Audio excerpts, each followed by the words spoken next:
आज अगर 75 साल के बाद भी हम लोग सीमेंट रोड आधे बने और आधे नहीं बने। राइट। आज हमारा ट्रैफिक ऐसा जूझ रहा है कि कल्याण में हम लोग को गूगल लगाना पड़ता है कि ये रोड से जाओ कि वो रोड से जाओ। राइट। हमारा पेशेंट बीच में रास्ते में दम तोड़ रहा है। एक प्रेग्नेंट वुमन को उसको क्लिनिक पे हॉस्पिटल जाने को कभी कभी 1-1 किलोमीटर चल के जाना पड़ता है क्योंकि ट्रैफिक में उसको जल्दी पहुंचना है। मुझे वो डॉक्टर इतना है या गाड़ी में घूम रहा है या इसका इतना बड़ा हॉस्पिटल है, ये अगर सच सोच के ऐसा आना है तो मत आओ। मतलब see medical profession is a profession where you deal with life and death, तो आपको अच्छा डॉक्टर बनना बहुत ज़रूरी है। और पर क्या हुआ, मेरा बैड लग ऐसा कि वो मेरे डैडी के दोस्त निकले। तभी डैडी थाना में कापुरवाड़ी के इंचार्ज थे, तो उन्होंने एक दिन डैडी को बताया, अरे अभी मेरे बैच बहुत अच्छा है और बहुत सारे बच्चे थे, एक बच्चा कल्याण से आता है, वो डॉक्टर है, उसको भी यूपीएससी करना है वैसे। तो उन्होंने बोला कौन, तो डॉक्टर प्रशांत पाटिल। तो अभी काम यूजुअली क्या रहता है, लोगों में बहुत रहता है कि मेरा संगठन का नाम आना चाहिए, मेरे अध्यक्ष का नाम आना। तो मुझे एक्चुअली तो मालूम था, तो मैं बोला चलो ये सब झंझट ही नहीं रखने का, ना कोई संगठन ना कोई नाम बड़ा, ओनली कल्याण कोविड डॉक्टर आर्मी। वाह क्या बात। और उस जब हम लोग सोनोग्राफी करते तो वो हर चीज़ मैं उनको दिखाना चाहता हूँ कि मैं क्या देख रहा हूँ। मतलब मेरे नज़रिए से आप देखो, उनको कुछ समझता नहीं क्योंकि ब्लैक एंड वाइट या जो भी पिक्चर को इंसान को ये अलग रहता है, आपको ये ड्राइंग्स का आदत नहीं रहता। तो मैं अपने माध्यम से उनको हमारा लैंग्वेज उनको समझाना, उनके लैंग्वेज में समझाता हूँ। और जब वो बच्चे का फेस वगैरह देखते हैं, उनका दिल देखते हैं, उनका आवाज़ सुनते हैं, तो उनके मुँह पे जो खुशी होती है वही हम लोग के लिए सर्टिफिकेट होता है।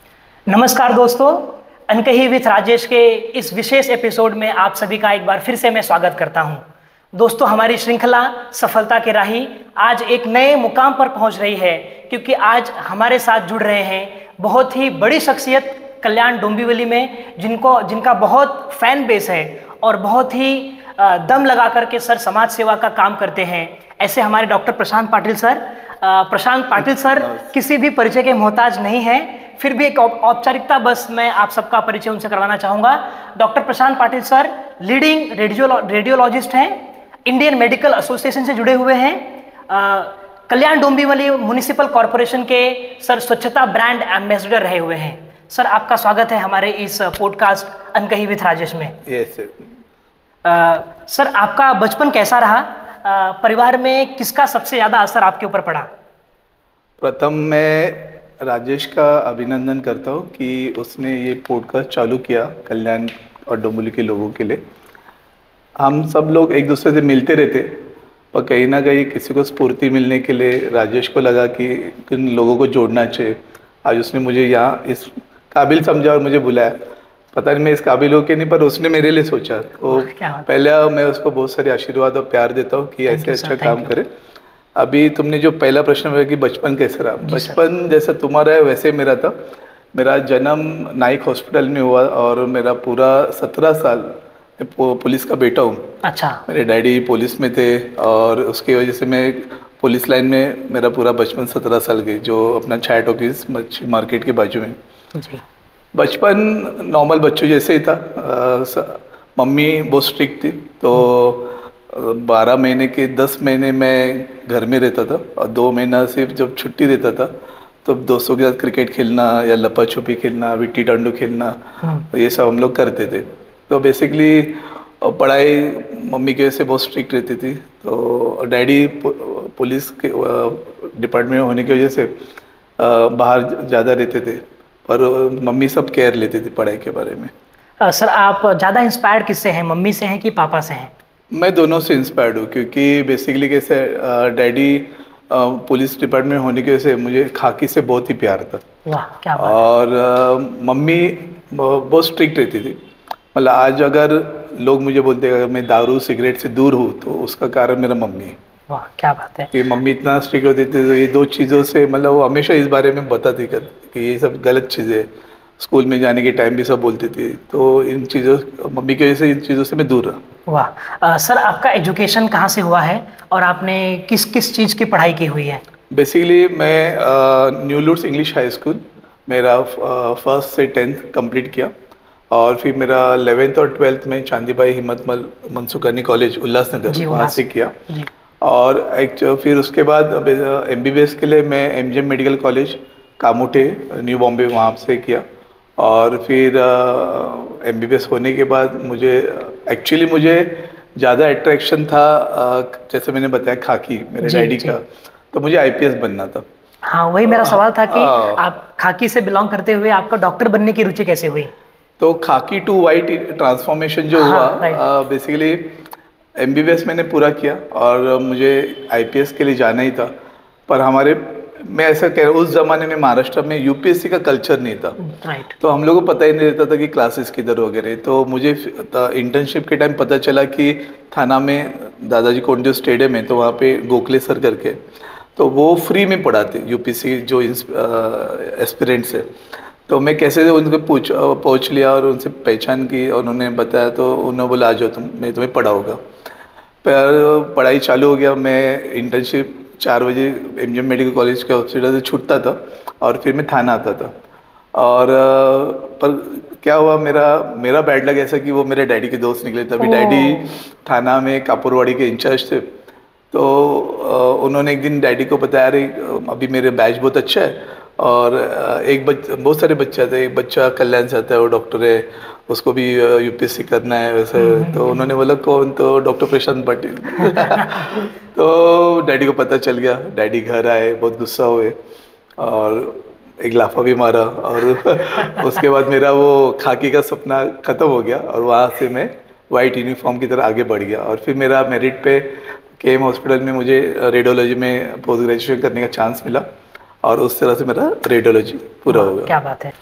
सर, आप बेसिकली डॉक्टर हैं, पर डॉक्टर होने के साथ साथ आपके अंदर समाज सेवा और स्पिरिचुअल कार्यों में भी आपकी रुचि है, ये कैसे पैदा हुई? समाज सेवा की तरफ मैं कैसे गया मुझे एक्चुअली पता नहीं जी। क्योंकि जब मैं KMS छोड़ के जब कल्याण आ गया तो मेरे बैच में एक्चुअली 21 डॉक्टर्स थे जो मेरे साथ रेडियोलॉजिस्ट हुए। उसमें से 19 लोग आउट ऑफ इंडिया चले गए। अच्छा। हम दो, एक मैं और डॉक्टर इफ्तेखार अहमद मोहम्मद अली रोड पे, और मैं इधर रह गया। तो मुझे कभी भी एक्चुअली अट्रैक्शन नहीं था कि ना इंडिया छोड़ के बाहर पढ़ने के लिए जाए। कि मुझे हमेशा लगता था कि ना इंडिया में सब कुछ मुझे दिया है, सारी बीमारियों की पढ़ाई ऐसा, तो KM में सब कुछ मुझे मिला, तो मैं और पढ़ने बाहर देश और उधर ही रहने क्यों चाहता हूँ।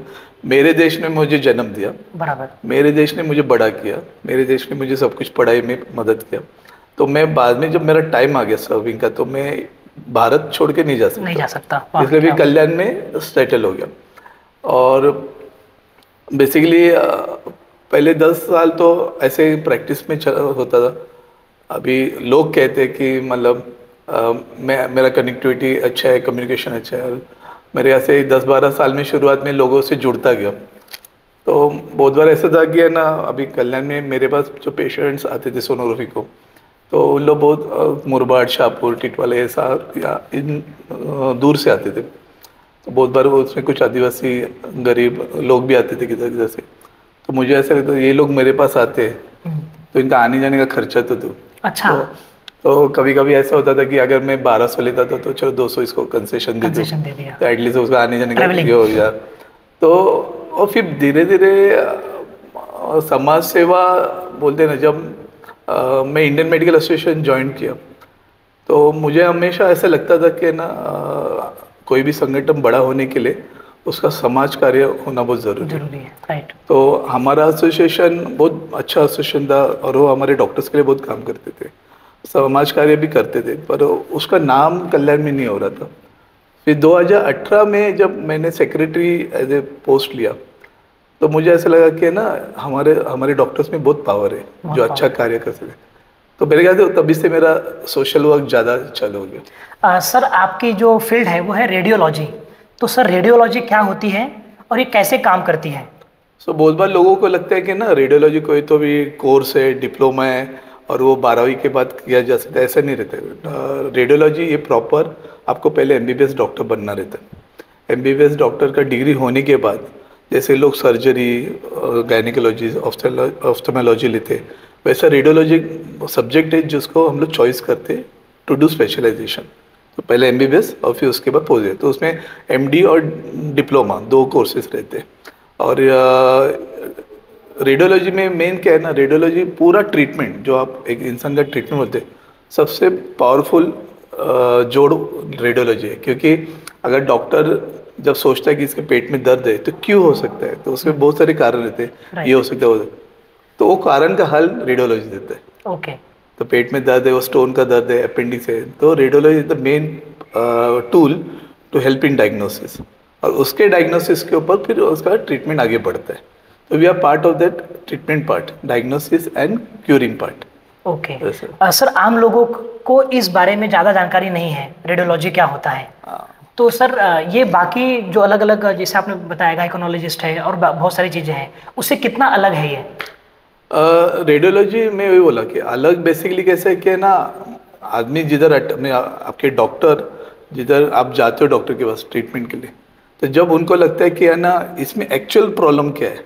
अच्छा, उनको डॉक्टर को एक्चुअल पता ही नहीं चल रहा है कि रीज़न क्या है। हाँ, मतलब उनको एक आइडिया आती है कि भाई चलो बुखार है और पेट में दर्द भी है, तो इसका रीज़न क्या है, तो वो रीज़न फाइंड आउट करने के लिए हम उनको हेल्प करते हैं। ओके। मतलब we work as a team. Okay. तो जब भी कोई ट्रीटमेंट, मतलब पेशेंट को प्रॉब्लम होता है और उसका ट्रीटमेंट करना रहता है, तो आपके डॉक्टर के साथ रेडियोलॉजिस्ट और पैथोलॉजिस्ट, ये दो चीज़ें होने बहुत ज़रूरी है। ओके। सर रेडियोलॉजी और फेटल मेडिसिन जैसे क्षेत्र में आपको आने की प्रेरणा कैसे मिली? मतलब बाकी फील्ड भी तो थे आपके पास में। नहीं, रेडियोलॉजी में क्या हुआ कि मैं जब मेरा MBBS के बाद हमारा इंटर्नशिप था MGM मेडिकल कॉलेज में, तो हॉस्पिटल में हम लोग को पोस्टिंग्स रहता था, सर्जरी पोस्टिंग, नहीं तो उधर दो महीना हम लोग को काम करना पड़ता है, तो एक्सपीरियंस के लिए हर फील्ड का।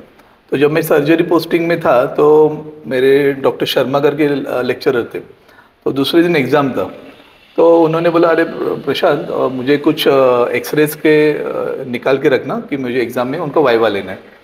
तो तभी मैं अंदर गया डिपार्टमेंट में, तो बहुत एक बड़ा ठप्पी था एक्सरेज का, तो मैं लेके उनको बैठा अच्छा केस निकालने के लिए।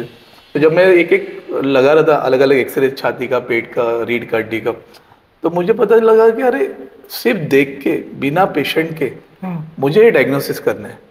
तो ये सबसे चैलेंजिंग है। मेरे सामने पेशेंट भी नहीं है, उसका सुख दर्द मतलब थोड़ा ही मालूम रहता था, तो मुझे लगा ये सबसे चैलेंजिंग है ये पार्ट में, तो इसलिए मैंने रेडियोलॉजी सिलेक्ट किया। सर जब आप किसी प्रेग्नेंट लेडीज़ का इलाज करते हैं तो किस तरह से आप विशेष ध्यान रखते हैं कि माँ और बच्चा दोनों सुरक्षित रहें? देखो, फर्स्ट मेरे पास जो भी सोनोग्राफी के लिए कोई माँ आती है, तो मेरा पहला कंसर्न रहता है कि ये उसका बच्चा ठीक है कि नहीं, इसका पहला निदान करना मेरा काम रहता है। ओके। और जब हम लोग सोनोग्राफी करते तो वो हर चीज़ मैं उनको दिखाना चाहता हूँ कि मैं क्या देख रहा हूँ, मतलब मेरे नज़रिए से आप देखो। उनको कुछ समझता नहीं, क्योंकि वो ब्लैक एंड वाइट या जो भी पिक्चर को इंसान को ये अलग अलग रहता है, आपको ये ड्राइंग्स का आदत नहीं रहता है। तो मैं अपने माध्यम से उनको हमारा लैंग्वेज उनको समझाना, उनके लैंग्वेज में समझाता हूँ। और जब वो बच्चे का फेस वगैरह देखते हैं, उनका दिल देखते हैं, उनका आवाज़ सुनते हैं, तो उनके मुंह पे जो खुशी होती है वही हम लोग के लिए सर्टिफिकेट होता है। सर अल्ट्रासाउंड से जुड़ी हुई ऐसी कौन कौन सी गलतफहमियां हैं जो आपको आम लोगों में देखने के लिए मिलती हैं? बहुत बार लोगों को लगता है कि ना सोनोग्राफी बार बार करेंगे तो बच्चे को नुकसान होता है या पेशेंट को नुकसान होता है। मैं आपको एकदम ऑन पेपर लिख के बोलता हूँ कि आप रेगुलरली रोज सोनोग्राफी भी करेंगे तो भी किसी तरह से नुकसान नहीं होता है। मैं लोगों को ये डर निकालने के लिए हमेशा बोलता हूँ, मुझे देखो, मैं मशीन के बाजू में 24 घंटा बैठा रहता हूँ ना। मैं कोई लेड एप्रन, जैसे हम लोग CT स्कैन में जाते हैं, एक्सरे में जाते हैं, हम लोग यूजुअली लेड एप्रन देते हैं। सोनोग्राफी में कुछ नहीं, because sonography is the sound waves, they are not X rays. Okay. Sir Kalyan जैसे शहर में मेडिकल फील्ड में आपका इतना बड़ा नाम है, तो कैसे बना ये नाम और आपको किसी प्रकार की चुनौतियों का सामना करना पड़ा? कोई भी इंसान का नाम उसके वजह से नहीं होता है, उसके साथ जो दोस्त और उसकी पूरी संगठन काम करती है उनके वजह से उस आदमी का नाम होता है, ऐसा मुझे लगता है। मतलब मेरा जो भी नाम अभी कोई बोलता है कि मैं बहुत बड़ा, ऐसा कुछ नहीं, मैं वही प्रशांत हूँ जो भाई पहले से था। पर प्रॉबेबली मेरे साथ मेरे सहकारी लोग ने जो मेरे साथ काम किया कोविड में, फिर मेरे सोशल वर्क जब मैं प्रेसिडेंट और सेक्रेटरी था, तो उनके पूरा एफर्ट्स की वजह से आज मेरा नाम है, मैं वही बोलूँगा। ओके। सर आपका डेली रूटीन कैसा रहता है? आप अपने काम को और अपने पर्सनल लाइफ को कैसे मैनेज करते हैं? पर्सनल लाइफ बेसिकली मेरा मतलब है कि नहीं है? नहीं, पर्सनल लाइफ है, पर एक्चुअली मेरा सोशल सोशली अगर लोग मुझे बोलते हैं कि मैं बहुत सक्सेसफुल हूँ उनके माध्यम से, राइट। उसका सारा क्रेडिट मेरे वाइफ सोनाली और बच्चों को जाता है। ओके। और मैं यूजुअली मेरा दिनचर्या ऐसे रहती कि मैं मॉर्निंग में यूजुअली 7 o'clock उठता हूँ। और हम लोग सुबह लाइक जैसे हेल्थ के लिए नींबू पानी अच्छा। शहद के साथ, फिर उसके बाद तुलसी का चाय जिसमें पुदीना वगैरह ऐसा, फिर हल्दी वाला दूध, फिर अभी थोड़ा मेरा बोलते जिम्स थोड़ा कम हो गया। नहीं तो पहले मैं बहुत रेगुलरली हैवी वेट जिम्स करता था, अच्छा। पर अभी मैं ज़्यादा वॉकिंग्स वगैरह करता हूँ और योगा वगैरह करता हूँ। वो 1 घंटे भर का चीज़ रहता है। और उसके बाद फिर मैं आके मेरा मॉर्निंग में 2 मील्स लेता हूँ। 9:30 को मेरा फर्स्ट मील रहता है, मतलब मेरा पहला खाना रहता है। ओके। और उसके बाद मैं अपने काम पे चले जाता हूँ और शाम को 5 बजे मेरा सेकेंड मील रहता है। और रात को थोड़े बहुत कुछ फ्रूट्स वगैरह खा लेता हूँ ऐसा। सर, आप कितने सालों से इस प्रोफेशन में हैं और आपका एट प्रेजेंट क्लिनिक कहाँ पर चल रहा है कल्याण में? मेरा अभी टोटल 23 ईयर्स हो गया मेरा प्रोफेशनल प्रैक्टिस को। 2002 में मैं कल्याण में ज्वाइन किया। 3 साल में किसी और के साथ प्रैक्टिस करता था।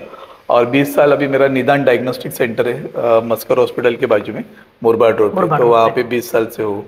ओके। सर, हम आपको देखते हैं कि आप हर एक सोशल प्रोग्राम हो वहाँ पर आप एक्टिव पाए जाते हैं।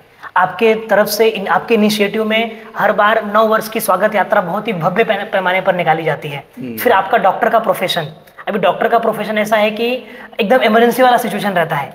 आप रात को 12 बजे आपको जाना पड़ सकता है, लेकिन आपके ये सब मैनेज करते हुए आपको ऊर्जा कहाँ से मिलती है, आपको एनर्जी कहाँ से मिलती है? एक काफ़ी कॉमन क्वेश्चन है। लोग मुझे बोलते हैं कि ना डॉक्टर तुम इतना बिजी रहने के बाद इतना सोशल टाइम कैसे निकालते हो? कैसे निकालते मुझे पता नहीं कैसे निकलता है, पर जब भी मुझे ऐसा लगता है कि कोई रिस्पॉन्सिबिलिटी मैं लेता हूँ तो मेरे टीम के साथ मैं पहले डिस्कस करता हूँ और उसको 100% अपना कैसा दे सकते हो वो पहले मैं सोचा। क्योंकि क्या है ना, कोई भी सामाजिक कार्य ले और उसको अच्छी तरह से निभाए नहीं तो एक्चुअली वो कुछ मतलब नहीं रहता उस समाज के लिए काम करने का। तो यू शुड गिव 100%। तो उसमें कभी कभी थोड़ा सेक्रीफाइस हो जाता है मेरा प्रोफेशनल टाइम का, पर उसमें मैं कवर अप करने का देखता हूँ कि थोड़ा जल्दी जाता हूँ क्लिनिक पे, कभी सुनो भी जल्दी करता हूँ, या कभी छुट्टी के दिन काम करना है, ऐसा प्लान करते हैं। तो जब हम लोग जैसे आपने बोला गुड़ी पाड़वा का जो सिल्वर जुबली था, रोपे महोत्सव था, जी। जब मैं गुड़ी पाड़वा एक्चुअली मैं 2019 से सोच रहा था कि इंडियन मेडिकल एसोसिएशन कल्याण ने ये प्रोग्राम होस्ट करना चाहिए, पर उसके बाद कोविड आया तो वो रह गया। और फिर लकीली हम लोग को जो मिला वो सिल्वर जुबली मिला। अच्छा। और मैं आज भी बहुत गर्व से कहता हूँ कि बेसिकली पूरे भारतवर्ष में कल्याण ने वो गुड़ी पाड़वा जो हम लोगों ने सेलिब्रेट किया वो फर्स्ट टाइम 4 दिन का था। मतलब पूरे भारत में सब लोग 1 दिन का मनाते हैं और भारत में महाराष्ट्र में 1 दिन का मनाते हैं। तो हम लोगों ने पहली बार ये संकल्प सोचा कि ना 4 दिन का करेंगे।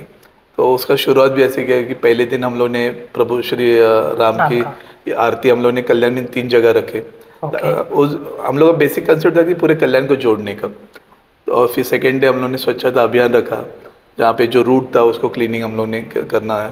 थर्ड डे हम लोग ने सांस्कृतिक कार्यक्रम रखा, जहाँ कल्याण के जो दिग्गज कलाकार थे जैसे डॉक्टर संकेत भोसले मिमिक्री आर्टिस्ट बॉलीवुड के, फिर आशीष पाटिल लावनी किंग, फिर आदित्य सारंगधर मराठी एक्ट्रेस है, फिर नचिकेत लेले फेमस सिंगर, ये चारों जन ने मिलके वो प्रोग्राम किया and they came without charging anything. वाह, क्या बात है। वो एक बड़ा ये था। और फिर गुड़ी पड़वा के दिन नॉर्मली कल्याण में एक ही स्वागत यात्रा निकलता है, उस दिन 3 स्वागत यात्रा कल्याण से निकले और वो सारे फड़ के मैदान पे आके उनका मिलाप हुआ। ऐसा तो सिल्वर जुबली बहुत आज भी याद रखता है। क्या बात है। सर, महाराष्ट्र स्टेट रेडियोलॉजी जो एसोसिएशन है उसमें आपको जुड़ने का मौका कैसे मिला? मैं एक्चुअली रेडियोलॉजिस्ट होने के कारण मेरे रेडियोलॉजी में जो संगठन के गुरुवर्य डॉक्टर जिग्नेश ठक्कर, इनसे मेरा पहला मुलाकात हुई और उनको बोलते हैं ना उंगली पकड़ के मैं ऑलमोस्ट 15 साल से ये एसोसिएशन एक्टिव था। उनके साथ मैंने बहुत क्लोजली काम किया एज ए कार्यकर्ता बोलेंगे तो ऐसा। और धीरे धीरे अलग अलग छोटे छोटे पद से शुरुआत हुई थी। कभी मैं एग्जीक्यूटिव काउंसिल था, फिर कभी मैं स्टेट काउंसिल में काम किया, जॉइंट सेक्रेटरी, फिर वाइस प्रेसिडेंट, और फिर मेरे सारे लोग बोले कि Prashant now you should come for the president. Right. और फिर लास्ट ईयर 24 में मेरा चुनाव हुआ और उस चुनाव में मैंने मेरे अपोनेंट को ऑलमोस्ट 1500 वोट से हरा दिया बाप रे। और दोस्तों ने जिताया। वाह क्या बात है। सर किस प्रकार का कामकाज रहा आपका एज अध्यक्ष करके महाराष्ट्र स्टेट? हम लोग महाराष्ट्र स्टेट रेडियोलॉजी एसोसिएशन ये 2 लेवल पे काम करता है, एक एकेडमिक एक एडमिनिस्ट्रेशन। तो एकेडमिक में हम लोग हमारे रेडियोलॉजी लोगों के लिए जो रिसेंट अपडेट्स रहते हैं कोई भी फील्ड में, चाहे सोनोग्राफी सिटी, तो उनको अपडेट करते रहना चाहिए कि जो जो नया पढ़ा है, नया मशीन आ रहा है, नया टेक्नोलॉजीज आ रहा है, वो हेल्थ केयर के लिए कितना इंपॉर्टेंट है, हमारे पेशेंट्स के लिए कितना, तो उसका हम लोग एजुकेशनल कोर्सेज रखते हैं अलग अलग माध्यम से। और एडमिनिस्ट्रेशन लेवल पे हम लोग, हमारा एक इवेंट है, प्रोजेक्ट है रक्षा, जहाँ हम लोग सेव गर्ल चाइल्ड। तो बहुत बार हम लोग सुनते कि भाई लड़की लोग को पेट के अंदर ही मार देते लोग, ये सब, तो उसके आगे हम लोग बहुत स्ट्रांगली काम करते। और इस वजह से सेक्स रेशो जो है मेल फीमेल का पूरे महाराष्ट्र में भी अच्छा हो रहा है। और उसके माध्यम से हम लोग बहुत सारे स्कूल, लड़की के स्कूल्स को हम लोग पढ़ाने का, एजुकेशनल कोर्सेज का हम लोग जिम्मेदारी लेते, यूनिफॉर्म्स डिस्ट्रीब्यूट करते, बुक्स वगैरह डिस्ट्रीब्यूट करते, और गर्ल्स को हम लोग बहुत सारा हेल्प करते। तो ये सारा एडमिनिस्ट्रेटिव वर्क हम लोग करते रहते। सर अभी हमारा जो सोसाइटी है उसमें गवर्नमेंट की तरफ से तो ऑलरेडी बहुत सारे प्रोग्राम्स रन किए जाते हैं, पर आपके जैसे जो एसोसिएशंस हैं, जो एनजीओ हैं, उनका समाज कार्य कितना महत्वपूर्ण होता है समाज के ओवरऑल डेवलपमेंट के लिए? हम लोग का इम्पोर्टेंट बेसिकली है ना, एज ए रेडियोलॉजिस्ट हम लोग गवर्नमेंट को भी उतने इम्पोर्टेंट है, क्योंकि आज हम लोग देखें कि हमारे देश में टीबी का इतना फैलाव है, तो टीबी कम करने के लिए ज़रूरी रहता है एक्सरे। तो गवर्नमेंट का जो स्कीम रहता है नेशनल ट्यूबरकुलोसिस इरेडिकेशन प्रोग्राम, तो उससे हम लोग का संगठन जुड़ा रहता है। तो जो भी एक्सरे रेडियोलॉजिस्ट के पास आते हैं तो हम लोग उनका रिपोर्टिंग तुरंत करते कि भाई ऐसा ऐसा पेशेंट आया था, चाहे वो उसमें टीबी के लक्षण है या वो प्रूवन केस है, तो उसका इन्फॉर्मेशन दिया जाता है। तो ये सब पेशेंट डिटेक्शन में हम लोग बहुत मदद करते हैं। फिर जैसे अभी मैंने बताया जो सेव गर्ल चाइल्ड, जो सेक्स रेशो डिक्लाइन हो रहा था, तो वो उसमें जो जो कल्प्रिट्स थे, तो वो लोगों पे हम लोग बेसिकली एक्शन लेने का काम गवर्नमेंट के माध्यम से, और खुद हमारे लोगों में जन जागृति करने का कि भाई ऐसा कोई भी गलत काम करता रहेगा तो उसका इन्फॉर्मेशन हम लोग को, तो यूजुअली ऐसा होता नहीं अभी यूजुअली इसमें जो पड़े रहते वो एक तो क्वैक्स रहते, नकली डॉक्टर्स वगैरह रहते। तो गवर्नमेंट को हम लोग हमेशा सपोर्ट करते हैं, गवर्नमेंट को भी हमारी ज़रूरत हमेशा लगती है। Right sir. सर आपका ये सब काम चल रहा था, लेकिन इसी बीच में कोविड की महामारी आई, उसमें आपने बहुत ही प्रमुखता से काम किया। तो सर कैसा रहा वो कोविड के टाइम पे, आपने किस प्रकार के नए इनिशिएटिव लिए? बेसिकली जब 13 मार्च को 2020 में फर्स्ट केस अपना कल्याणी इसमें जब मिला, तो तभी यहाँ के अपने एमपी और मेरे परम मित्र डॉक्टर श्रीकांत शिंदे जी, उन्होंने मुझे फ़ोन किया, अरे डॉक्टर प्रशांत अपना एक पहला केस मिला है, तो केडीएमसी में एक इमरजेंसी मीटिंग है, तो आप आ जाओ मीटिंग को। तो मैं तभी एक्चुअली उनको बोला था कि सर वो केडीएमसी का मीटिंग है और आप बुला रहे हो, मुझे तो केडीएमसी कुछ आया नहीं, तो वो तो ऐसा नहीं होना चाहिए कि, तो बोला नहीं मैं बुला रहा हूँ एंड यू शुड कम। तो ऐसा वो शुरुआत था। डॉक्टर श्रीकांत शिंदे भी बाय प्रोफेशन डॉक्टर है? तो इज ऑर्थोपेडिशियन। अच्छा ऐसा। तो उस मीटिंग में फर्स्ट टाइम डॉक्टर विजय सुरवंशी सर, हाँ उस टाइम पे कमिश्नर, हाँ जिनको मैं गुरुवर्य मानता हूँ, ओके, तो उनसे मुलाकात हुई और वो मीटिंग में ओवरऑल एक डिस्कशन हुआ कि है ना हम लोग, हमारा मेडिकल इंफ्रास्ट्रक्चर कौन से लेवल पे स्टैंड होता है। तो एक पता चला कि अपना हेल्थ केयर बहुत पुअर था अपना ट्विन सिटी का, तो कोविड की महामारी को हैंडल करना बहुत मुश्किल था। तो फिर तभी श्रीकांत सर, विजय सर, इन्होंने वो बताया कि प्रशांत हम लोग इसमें प्राइवेट डॉक्टर्स का इन्वॉल्वमेंट लगेगा, और उन्होंने बोला इसकी जिम्मेदारी आपको। तो वो बहुत ही बड़ा चैलेंज था मेरे लिए, क्योंकि कैसे हमारे डॉक्टर्स में भी अलग अलग सेगमेंट्स है, एलोपैथी है, आयुर्वेदिक है, होम्योपैथी है, यूनानी है, तो इन सबको एक साथ लाना भी डिफिकल्ट था। तो शुरुआत में एक्चुअली ऐसा था कि हम लोगों ने चालू किया था आईएमए के लेवल पे, पर मुझे पता था कि ना ये पूरा जो महामारी है ये सिर्फ कुछ डॉक्टर्स का हैंडल नहीं होने चाहिए, इसमें बड़ा फोर्स लगेगा। तो उस समय फिर मैंने, मेरे जो भी कलीग्स थे अलग अलग केम्पा थे, KHDF थे होम्योपैथी का, फिर टिटवाला फाउंडेशन, अम्बेली फाउंडेशन, हमारे IMA को, फिर नीमा था, इनके सबके प्रेसिडेंट्स को मैंने फ़ोन किया कि ये टाइम है कि हम लोग को एक साथ बैठना है और ये सब मेरे क्लोज फ्रेंड थे। और एक में कॉल पे हम लोग सब एक साथ बैठे एंड वी डिसाइडेड कि बेसिकली हमको काम करना है। तो अभी काम यूजुअली क्या रहता है, लोगों में बहुत रहता है कि मेरा संगठन का नाम आना चाहिए, मेरे अध्यक्ष का नाम आना। राइट। तो मुझे एक्चुअली तो मालूम था, तो मैं बोला चलो ये सब झंझट ही नहीं रखने का ना कोई संगठन ना कोई नाम बड़ा, ओनली कल्याण कोविड डॉक्टर आर्मी। वाह क्या बात। तो और ये इसको कोई अपोज भी नहीं करेगा। हाँ मतलब, और सब मेरे जो दोस्त मेरे साथ मीटिंग में था ना, दे ऑल्सो अंडरस्टूड कि नहीं हम लोग हमको आज समाज के लिए खड़ा रहना है। राइट। तो उसके लिए फिर ये आर्मी ऐसा चालू किया। सर किस प्रकार का काम किया कल्याण डॉक्टर्स आर्मी ने? इसमें टोटल शुरुआत में सिर्फ 10-15 लोग थे, पर बाद में इसमें 290 डॉक्टर्स थे। ओके। अलग अलग फील्ड में। ये 2 लेवल पे हम लोग काम करते थे। इसमें हम लोग ने एक लेवल था कि बेसिकली जनरल प्रैक्टिशनर, और सेकेंड लेवल था स्पेशलिस्ट। अभी बेसिकली क्या रहा था कि ना हम लोग को मेन था कि ना कोविड वायरस फैलना नहीं चाहिए। अभी हम अलग अलग डॉक्टर्स बैठेंगे तो पेशेंट अलग अलग जाए, तो हम लोग ने कॉन्सेंट्रेट किया और विजय सूर्यवंशी सर के साथ मिलके हम लोग ने सैटेलाइट ओपीडी चालू की केडीएमसी की। और वो सारे फीवर खांसी के पेशेंट एक ही जगह बुलाने का हम लोग का प्लान था। तो वो सब वैसे ही वर्किंग चालू हुआ, तो जिससे क्या हो गया, वायरस फैलना थोड़ा मुश्किल हुआ। और फिर अभी शुरुआत में सिर्फ ओपीडी पेशेंट्स ही थे, पर बाद में सीरियस पेशेंट भी ज़्यादा होने लगे। तो शुरुआत में शीलफाटा में नियॉन हॉस्पिटल था, उसको केडीएमसी ने टेक ओवर किया। That credit goes to Shrikant sir कि वो उनके पहचान का हॉस्पिटल था। तो पहला 40 बेड पर केसेस और बढ़ने लगे। फिर हम लोग को 2 हॉस्पिटल कल्याण में से होली क्रॉस हॉस्पिटल आ गया है और डोंबिवली से आरआर हॉस्पिटल आए।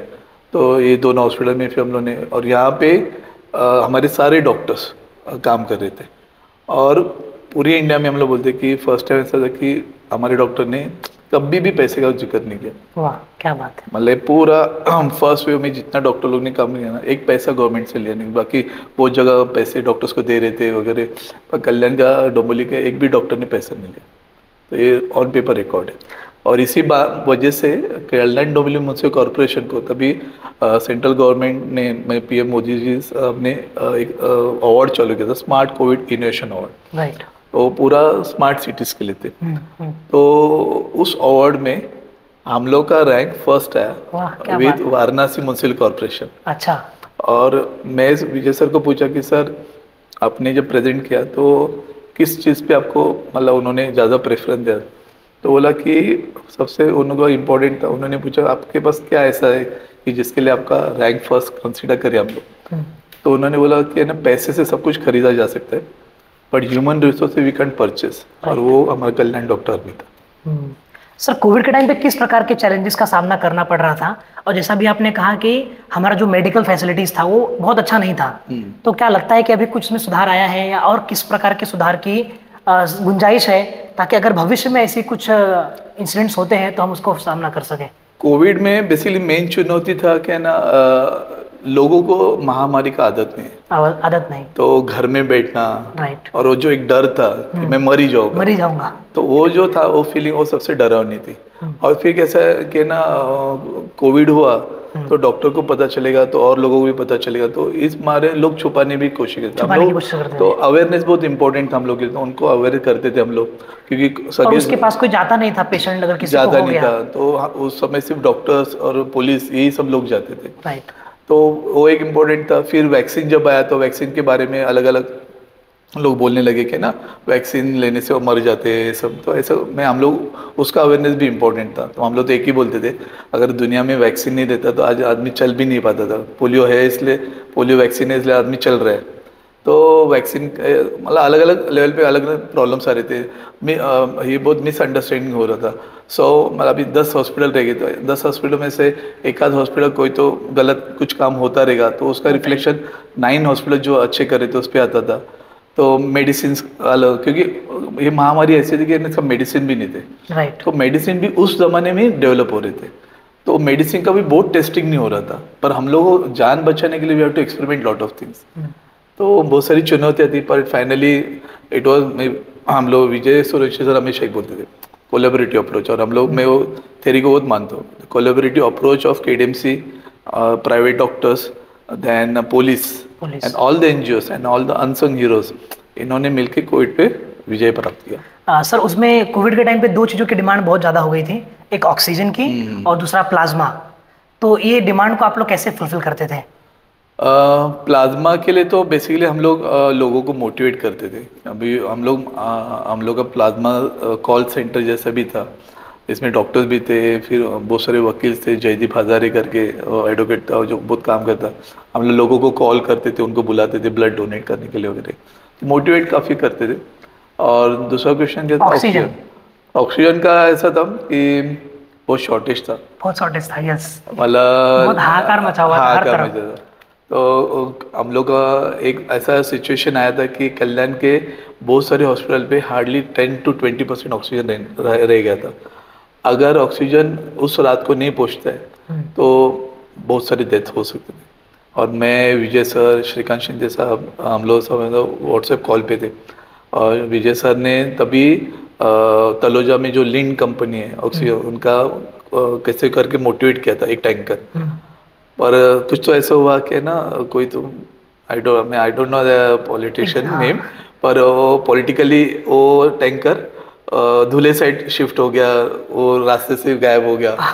फिर सर ने अलीबाग से कुछ मोटिवेट वगैरह किया और बहुत मेहनत करके एक टैंकर आया, तो और वो सारी जान बच गई। और उसके बाद सर ने बहुत प्लानिंग की, बहुत सारे हमारे ऑक्सीजन प्लांट्स हम लोग ने खड़े किए, और उसके वजह से मतलब we could tackle that situation. तो एडमिनिस्ट्रेशन लेवल पे और हमारे लेवल पे बहुत काम किया। सर, कोविड के टाइम पर केडेंसी का जो कामकाज रहा उसको बहुत सारे लोगों ने सराहा, अप्रिशिएट किया। तो इसके पीछे का कारण क्या मानते हैं आप कि डॉक्टर विजय सूर्यवंशी जो उस टाइम के कमिश्नर थे, उनकी भी बहुत सारी सराहना की गई उनके यूनिक आइडियाज़ को लेकर के। तो कैसा रहा उनके साथ काम करना आपका? नहीं, विजय सर तो मैं बोलता हूँ ना, it's like a positive mountain. उनके बाजू में आप बैठोगे ना तो तुमको स्ट्रेस नहीं आता है। और उनकी अच्छी बात क्या है ना, he listens to what you talk, और फिर उसमें से जो अच्छा है वो इम्प्लीमेंट करेंगे। वो कभी भी आपको ये नहीं बोले कि नहीं मैं ही करना चाहता हूँ, मैं वो मेरा मीपन उसमें सारा मुझे नाइस है। तो ये जो मतलब मेरा बहुत सारा इंसिडेंट्स पे हम लोग जब बात करते थे, is to listen to our doctors. Even मैं आपको एक सिंपल एग्जांपल देता हूँ। अभी जब पीपीपी किट लेना था तभी तो बहुत ही नया था, हमको भी नहीं मालूम था ये पीपी किट चीज़ क्या होती है। तो जब हम लोग का उसका सिलेक्शन का टाइम है, तो सर ने बोला, प्रशांत यू इनवाइट द कंपनी, उनका जो हेल्थ डिपार्टमेंट की तरह, और तुम असेस करना तुम्हारी टीम के साथ। तो तभी ऐसा था कि नीचे हेल्थ डिपार्टमेंट में एक बंदा था जो सब देख रहा था, तो वो बोला सर ये कंपनी का अच्छा है, इसको ही लेते। तो हम लोग ने असेस किया तो हमको अच्छा नहीं लगा, हम लोग को जो अच्छा लगा वो अलग था। तो मैं सर को बोला कि sir this PP kit is very good, और ये हमारे सिक्योरिटी के लिए बहुत इंपॉर्टेंट है, क्योंकि एक भी डॉक्टर कुछ अफेक्ट हुआ हमारा आर्मी का प्रॉब्लम हो गया सर, लोग डिमोटिवेट हो जाएंगे। तो सर ने वो हेल्थ डिपार्टमेंट के उसको बुलाया और उसको बोला ये डॉक्टर जिस पीपी किट पे उंगली रखेंगे वही लेने का, दूसरा कोई लेने का नहीं। वाह क्या बात। तो ऐसा सपोर्ट था। तो और सर का है ना, he is to always a collaborative approach. आप देखो टाटा मंत्र में अभी 3 से 5 हज़ार लोगों को उधर रखा था। हाँ ठीक है, 10% कुछ, अब यहाँ पर 90% सक्सेसफुल था। आप सोचो सुबह का उनका चाय, उनका खाना, उनका दोपहर का चाय, रात का खाना। हमारे घर में मेहमान आते तो हम गड़बड़ जाते। बराबर है। 5 हज़ार लोगों को टाटा आमंत्रण में सर ने और उनकी टीम ने संभाला 3-6 महीना जो भी, कितनी बड़ी बात है, कितनी बड़ी बात है। राइट। तो ये बहुत मुश्किल रहता है, मतलब as a administration. Vijay sir ने, अगर विजय सर नहीं रहते ना, आई टेल यू कि प्रॉब्ली कल्याण में बहुत सारे डेथ होते थे। तो वो एक टीम वर्क था ना, उसके वजह से मैं I always look him as a god. वाह क्या बात है। सर फिर आपने एक और नया इनिशिएटिव चालू किया, एमोथॉन। हाँ, इसकी शुरुआत कैसे हुई और इसका परिणाम क्या रहा समाज के ऊपर, क्या ऑब्जेक्टिव सेट किए गए इसके? एक्चुअली मैं जैसा स्टार्टिंग में बोला कि 2018 में जब हम लोग बोला ना कि जब एसोसिएशन को बड़ा करना है तो तुम्हारा एसोसिएशन का सोशल स्कोप भी बहुत बड़ा, सोशल स्कोप ग्राउंड पे दिखना चाहिए। तो हम लोग का अलग अलग सेक्टर्स में हम लोग ने प्लानिंग किया था कि हमारा फर्स्ट तो हमारा खुद का संगठन को मजबूत करना, दूसरा था कि समाज में अपना डॉक्टर लोग का इमेज अच्छा करना, कि जैसा लोग हमेशा से डॉक्टर लूटते हैं ये। अभी 10 में से देखो इंसान है, हर प्रोफेशन में वो सब है, हर प्रोफेशन में ब्लैक शिप्स रहते हैं, वैसे हमारे में भी रहेंगे। पर 10 में से 8 अच्छे डॉक्टर, 2 बुरे हैं। तो 8 को याद, 8 का इमेज अच्छा करने के लिए हमको काम करना। राइट। तो हेल्थ सेक्टर में हम लोग ने ब्लड डोनेशन वगैरह चालू किया, ट्री प्लांटेशन चालू किया। इनफैक्ट हम लोग ने गणपति दर्शन अवार्ड चालू किया था, मतलब अच्छा। हाँ, गणपति के अवार्ड्स मंडल को देना, वो भी मैंने चालू किया था, 3 साल चालू था। फिर फिटनेस लोगों को कैसे बढ़ाना चाहिए, तो उसके लिए तभी ट्रेंड था कि लोगों को भागना अच्छा लगता है। तो हमारे में डॉक्टर अश्विन कक्कर थे जो अश्विन कल्याण कक्कर जी। रनर से जुड़े थे। तो मैं तभी बोला कि अरे यार अपन कुछ तो मैराथन, क्योंकि उसके 2 साल पहले हमने छोटा मैराथन 2-3 किलोमीटर का किया था। तो मतलब ऐसा मैराथन अश्विन बोला नहीं अपन करते। और फिर हम लोग ने 2018 में पहला एमाथॉन लॉन्च किया। तभी मुझे याद है हम लोग मोहन अल्टीजा जो बिल्डिंग है जी। वो हमारा फर्स्ट वेन्यू था। ओके। और वो हमारे प्राइम स्पॉन्सर थे। अच्छा। हाँ, और वो फर्स्ट ईयर 900 लोगों ने पार्टिसिपेट किया था। और उसका आज ऐसा है कि आज कल्याण का टॉप मैराथन में उसका नाम लिया नाम जाता आता है। लास्ट ईयर 5,500 लोग थे। अभी इस बार मेरे ख्याल से हमारा टीम सोच रही 7-8 हज़ार को पार्टिसिपेट करना। तो बेसिक कंसेप्ट था फिटनेस, लोगों में फिटनेस का अवेयरनेस करना। चाहे आप चलो कुछ भी करो तो पर आओ उस दिन। तो लोगों का रिस्पॉन्स देख के लगता है कि हम लोग जो अचीव करना चाहिए वो कर रहे हैं। सर, आपके इन्हीं सब कामों को, इन्हीं सब इनिशिएटिव को ध्यान में रखते हुए यूथ आइकॉन ऑफ कल्याण का पुरस्कार आपको मिला। कैसे याद करते हैं आप उस पल को? उसका क्रेडिट जाता है रिमास गांगुर्डे, मेरा दोस्त है ये, वो खुद भी एक अच्छा सोशल वर्कर है। वो ऐसे प्रोग्राम कर रहा था, तो वो उसने मेरे को एक दिन फ़ोन किया कि सर आप हमारे यूथ आइकॉन जैसा हमको लगता है, तो हमको वो अवार्ड देना है। तो मुझे पहले हंसने को आया, यार अभी मेरा यूथ तो चला गया।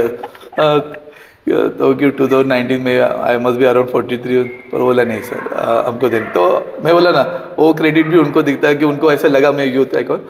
और मुझे ऐसा लगा कि चलो मतलब जब वो अवार्ड अनाउंस किया तो अच्छा लगता है, अवार्ड किसी को ऐसा मिला, मतलब उस यूथ में नहीं मिला पर ये यूथ में मिला तो भी अच्छा है। सबसे अच्छी बात जो सर के साथ हमको बातचीत करके नजर आ रही है, सर हमेशा दूसरों को श्रेय देते हैं। नहीं तो हमारे यहाँ पे प्रॉब्लम शुरू होती है क्रेडिट लेने से, पर आप हमेशा क्रेडिट देते हैं। शायद ये भी एक बहुत बड़ा राज है कि लोग आपके साथ जुड़ते हैं। फिर सर आपको केडीएमसी ने अपना ब्रांड एम्बेसडर बनाया स्वच्छता अभियान का। उसमें आपने किस प्रकार का काम किया और आपने क्या अचीवमेंट मानते हैं स्वच्छता अभियान में? बेसिकली कैसे तभी कमिश्नर भाऊ साहब डांगडे साहब थे। हाँ, डांगडे साहब।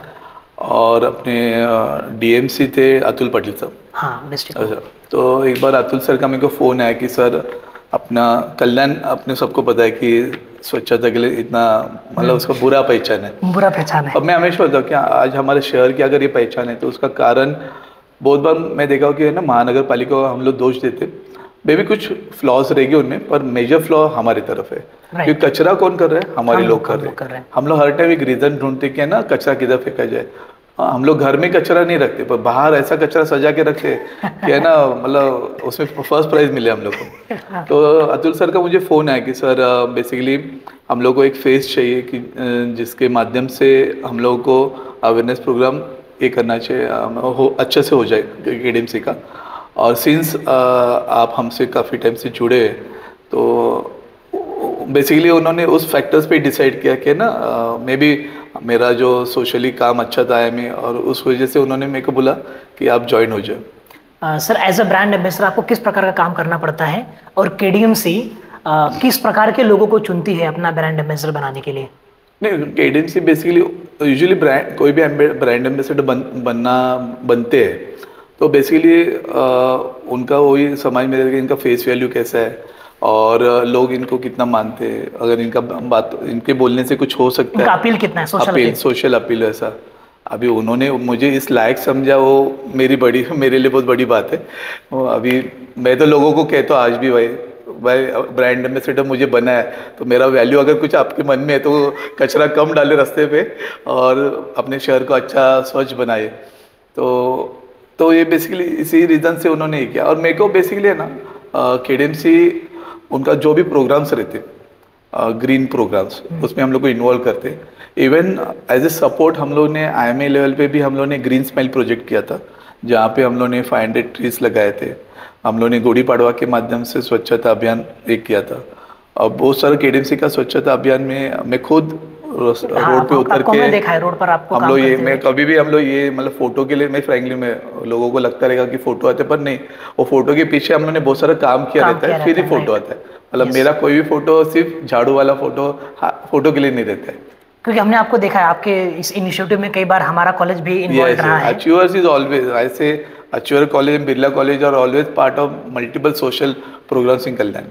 सर अभी तक आपने केडीएमसी के कितने कमिश्नर के साथ काम किया है? मैंने और टोटल 4 हो गए। मैं Vijay sir was my first commissioner to work, second was Bhau Sahab Dangde Sahab, second was doctor Indurani Jakhar madam, and अभी अभिनव गोयल सर है। तो इन सबसे काम किया। सबसे अच्छा अनुभव किसके साथ रहा?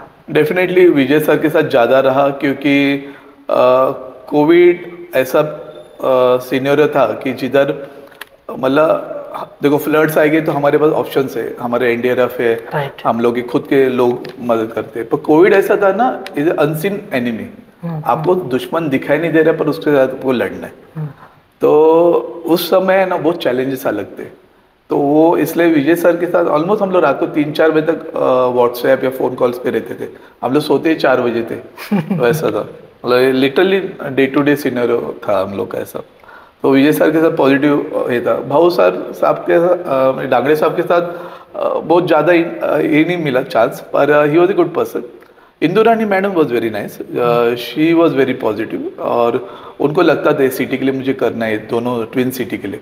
एंड उनका भी एक अच्छा था कि वो खुद काफ़ी सारे प्रोजेक्ट्स के लिए या मिशंस के लिए हम लोग को बुलाते थे। सिर्फ मुझे नहीं, बहुत सारे कल्याण डोंबिवली के अलग अलग लोग थे, और हम सबको लेके बैठते थे। She is to talk, traffics के ऊपर बात करते थे, स्वच्छता अभियान पे बात करते थे, मैडम अपना ग्रीन प्रोजेक्ट्स के बारे में बात करते थे। इवन मैडम हेल्थ केयर के लिए बहुत कंसर्न थी। तो मैडम के साथ भी बहुत अच्छा experience, she was very nice commissioner. Abhinav sir मैं देखा हूँ, मेरा एक 4 महीना ही हुआ उनके साथ interaction, but I feel he is a person who works on ground. Yes, वो ग्राउंड पे जाते हाँ, वो खुद जाते, मैंने तो 1-2 खुद देखा है कि वो ड्रेनेज का नीचे झुक के भी देखते, मतलब नहीं तो नॉर्मली आदमी हाँ, smell बास आता आता है तो 10 फुट दूर रहता 10 है। फुट दूर रहता है। और this commissioner Abhinav Goyal sir खुद ग्राउंड पे काम कर रहे हैं, जगह जगह जाते हैं। He likes to interact with people.